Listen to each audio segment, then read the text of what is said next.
Hello everyone. Civics के chapter third का election वो फिफ्थ है। पिछले लेक्चर में प्रीवियस लेक्चर में हमने डिस्कस किया था पार्लियामेंट के फंक्शंस के बारे में एंड उसी को कंटिन्यू करेंगे।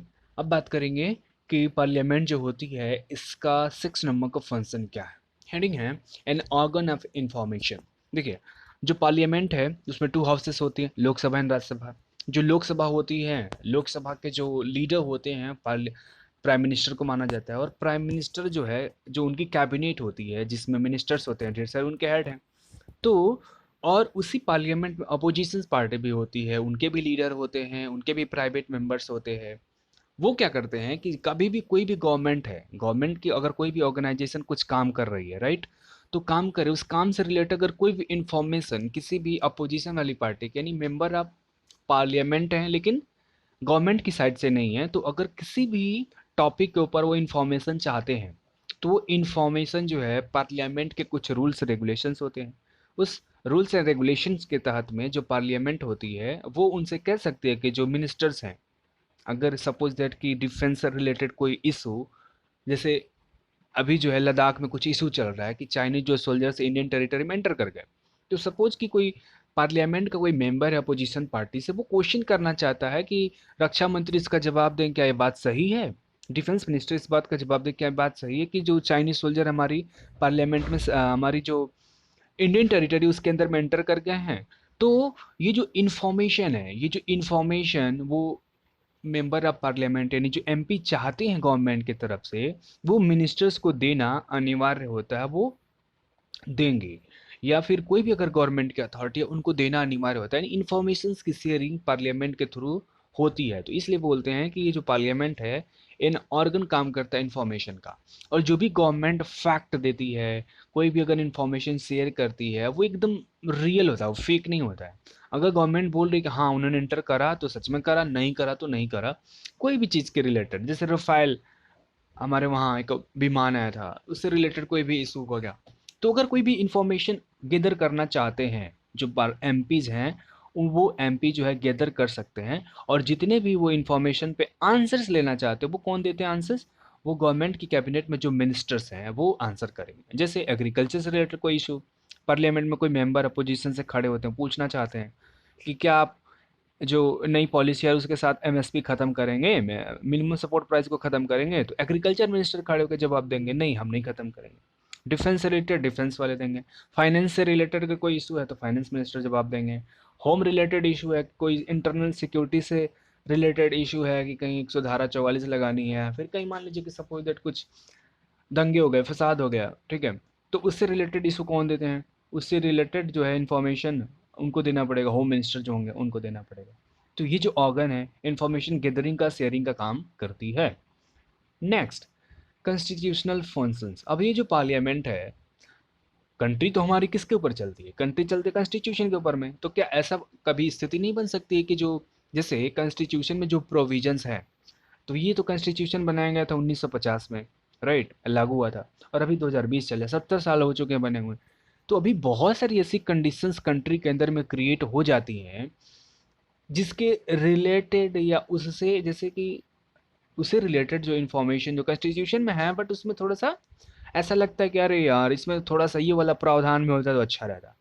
तो वो जो कॉन्स्टिट्यूशन है उसमें कोई प्रावधान है, उसमें अमेंड करने का जो राइट है, अमेंड यानी उसमें संशोधन क्या हो सकता है, yes, बिल्कुल हो सकता है। वो कौन कर सकता है, पार्लियामेंट कर सकती है। जैसे जब कॉन्स्टिट्यूशन लागू हुआ था तो उस टाइम बोला गया था कि इंडिया में ओनली 14 स्टेट होंगे। उस टाइम मात्र 14 थे, अभी कितने हैं, 28। तो एक बात बताइए, अगर पार्लियामेंट को कॉन्स्टिट्यूशन में अमेंडमेंट का राइट नहीं दिया गया होता, तो क्या आज तक 14 के 14 होता, तो 28 हो चुके हैं ना स्टेट। तो ये जो पावर है कि क्या आप कॉन्स्टिट्यूशन का अमेंड कर सकते हैं, जी बिल्कुल कर सकते हैं। कौन कर सकती है, पार्लियामेंट को ये राइट दिया गया है कि कॉन्स्टिट्यूशन को अपनी सोसाइटी के अकॉर्डिंग, कंट्री जो डिमांड कर रही है उसके अकॉर्डिंग, जितना फेवरेबल हो, लोगों के हित में हो, पब्लिक के हित में हो, उसके अनुसार जो है आप कॉन्स्टिट्यूशन को अमेंड कर सकते हैं। और वो करने के राइट जो है किसको दी गई है, पार्लियामेंट को। अभी जो कॉन्स्टिट्यूशनल अमेंडमेंट्स होते हैं, क्या होते हैं, कॉन्स्टिट्यूशनल अमेंडमेंट होते हैं, ये इनका भी कुछ रूल रेगुलेशन है।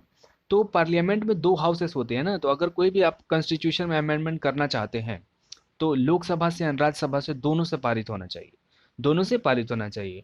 और जितने भी उसमें मेंबर है 2/3 की मेजोरिटी चाहिए, मतलब कि जितने भी मेंबर हो उसका 2/3, 2/3, अगर 540 है उनका 2/3 निकाले, उतने मेंबर राजी हों कि ठीक है हाँ इस वाले प्रावधान में हम जो है अमेंडमेंट करना चाहते हैं, हम एग्री हैं, एग्री है, एग्री है।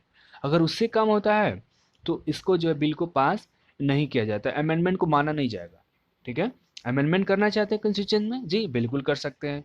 तो लोकसभा के भी जो 2/3 सदस्य हैं वो एग्री हो, ठीक है हम सहमत हैं ये वाला अमेंडमेंट हो, और राज्यसभा के भी 2/3 जो सदस्य होंगे, जो मेंबर्स हों, वो भी सहमत हों कि हाँ हम भी करेंगे।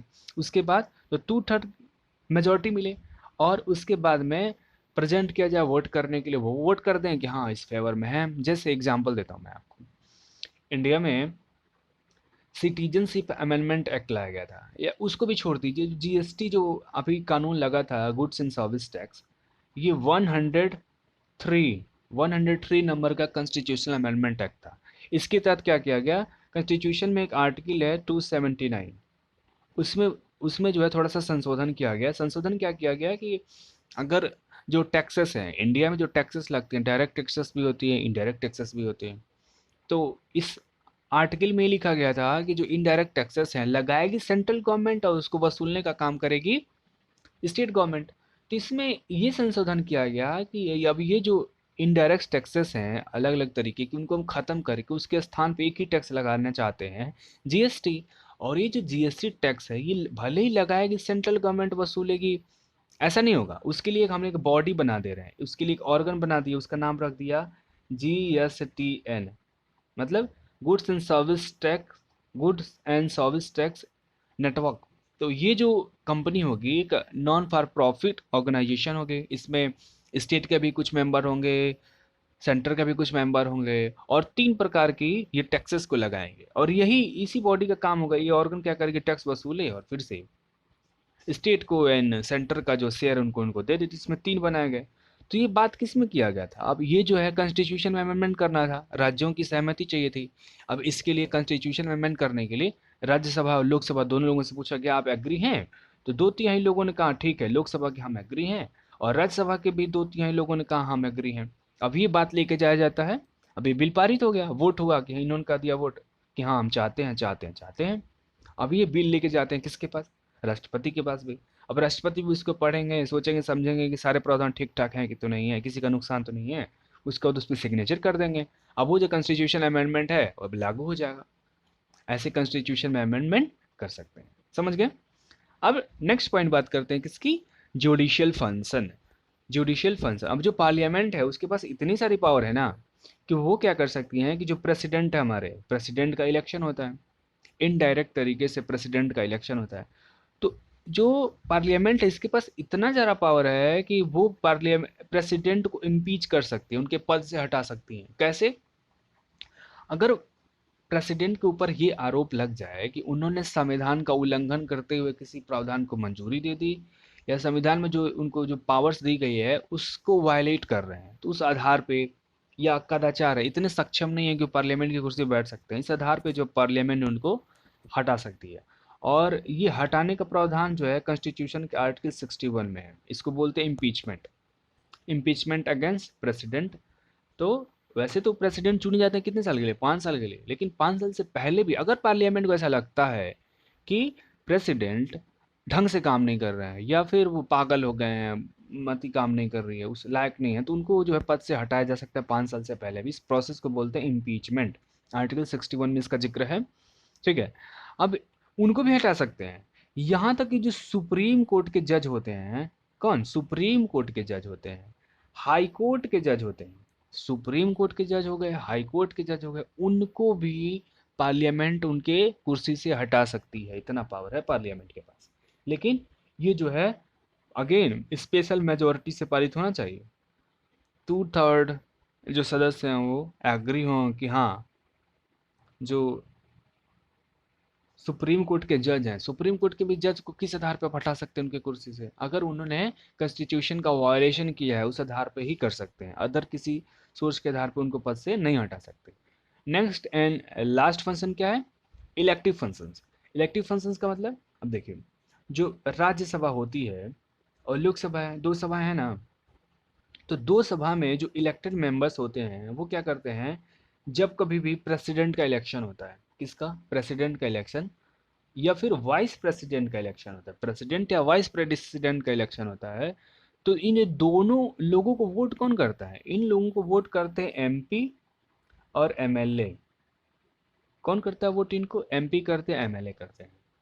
तो एक तरीके से क्या होगा, ये इलेक्टिव फंक्शन भी काम कर रहा है। इलेक्टिव फंक्शन का मतलब कि जो हमारे जो सुपीरियर हैं, जो हमारे सुपीरियर अधिकारी हैं, अधिकारी नहीं बोले तो जो कंट्री के हेड हैं, उनको इलेक्ट करने का काम कौन कर रही है, पार्लियामेंट कर रही है। तो वाइस प्रेसिडेंट, इसमें एमपी के जितने सारे मेंबर होते हैं, एमपी यानी लोकसभा में जितने मेंबर होते हैं उनको एमपी बोलते हैं, राज्यसभा में भी एमपी। तो लोकसभा और राज्यसभा के जितने सारे एमपी है, जब कभी भी वाइस प्रेसिडेंट का इलेक्शन होता है, कोई खड़ा हो गया कि नहीं हम जो है वाइस प्रेसिडेंट का इलेक्शन लड़ेंगे, दो चार लोग खड़े हो गए, तो उनको वोट कौन करेगा, वोट करते हैं एमपी लोग। ठीक है, कौन करेंगे, एमपी लोग, लोकसभा राज्यसभा के एमपी उनको वोट करते हैं, अगर जीत गए तो वाइस प्रेसिडेंट बन जाएंगे। आम जनता नहीं करती है, जिनकी उम्र जो है 18 साल से, यूनिवर्सल एडल्ट फ्रेंचाइज यहाँ पे नहीं लागू होता है कि जिनकी उम्र 18 साल से है और वाइस प्रेसिडेंट का इलेक्शन होगा तो वो उनको वोट देने चाहिए, ऐसा नहीं होता है। जो एमपी होते हैं लोकसभा में या राज्यसभा में, वही केवल वाइस प्रेसिडेंट को जब चुनाव होगा उसमें वोट करते हैं। और प्रेसिडेंट के इलेक्शन में कौन वोट करता है, प्रेसिडेंट के इलेक्शन में एमपी भी करते हैं, एमपी कहाँ के, लोकसभा के, राज्यसभा के, और एमएलए भी वोट करते हैं। एमएलए कौन, जो हर एक स्टेट में स्टेट लेजिस्लेचर है, तो स्टेट लेजिस्लेचर के जो मेंबर्स होते हैं जिनको विधायक जी बोलते हैं, वो विधायक जी लोग और सांसद लोग मिलके प्रेसिडेंट को इलेक्ट करते हैं। तो ये फंक्शन है पार्लियामेंट का। ये मैंने सब समझाई दी आपको, समझ गया।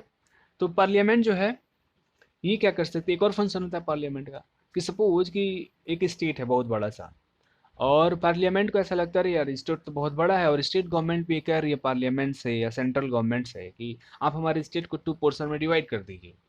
तो पार्लियामेंट के पास ये पावर है कि वो क्या कर सकते हैं कि स्टेट को 2 पोर्शन में डिवाइड कर देंगे।